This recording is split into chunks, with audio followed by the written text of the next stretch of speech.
The world is your oyster. So supersize and grow your business. Sharon Horne-Ellstrom here.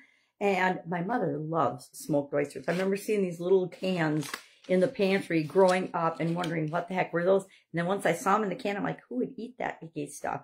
My other sister loves oysters on the half shell. Me, not so much. I don't like to eat super duper slimy things. Hot and spicy, yes. Slimy, not so much.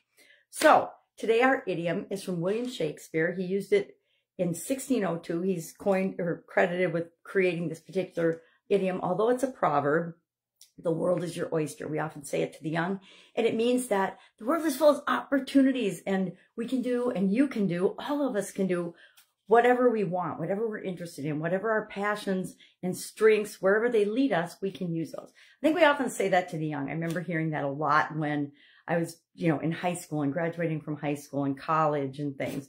And after we hit a certain point, we don't really believe that or hear that anymore. I think as we make choices and decisions along our life's journey, sometimes we feel like we get stuck in a spot and we have to stay there. But the truth is, we never, ever, ever, ever do. We are just one decision away from creating the life of our dreams, the life we really want. And that especially applies to building and growing and supersizing our business. All we need to do is choose, commit to, and then just start working toward every single day, a little thing to grow and build and supersize our business. This coincides with our idiom this month. This idiom coincides with our annual challenge this month. We're focusing on contribution. How do we show up in the world? How do we set an example for the rest of the world? How do we help to make the world a better place? And if our business isn't doing that, I think we need to rethink it. If we're not actually solving problems for people, adding value to their lives, or helping them, then what the heck are we in that business for? Doesn't mean that business won't still exist, but we ought to know why and how we're doing it. Think of all the utilities and things like trash collecting. That adds incredible value to people's lives. Otherwise, trash would just pile up in our yards and in our homes. And so we need those utilities. We need those products and services that make our lives work and make them better. Think about if we lived before grocery stores. I can't even imagine.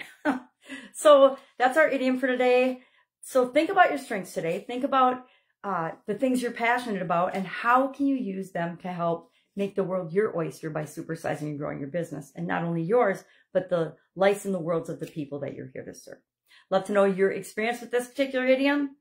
I think I have to remind myself on a regular basis that I can do different things and that the world is my oyster. No matter how old I am, there's still opportunities and infinite possibilities for all of us. Have an awesome day, and I'll, of course, give it to you tomorrow with another interesting idiom. What does it mean? Where does it come from? Like we had a distinct creation point for this one, and how much you use it to grow and build your business. Have a great day.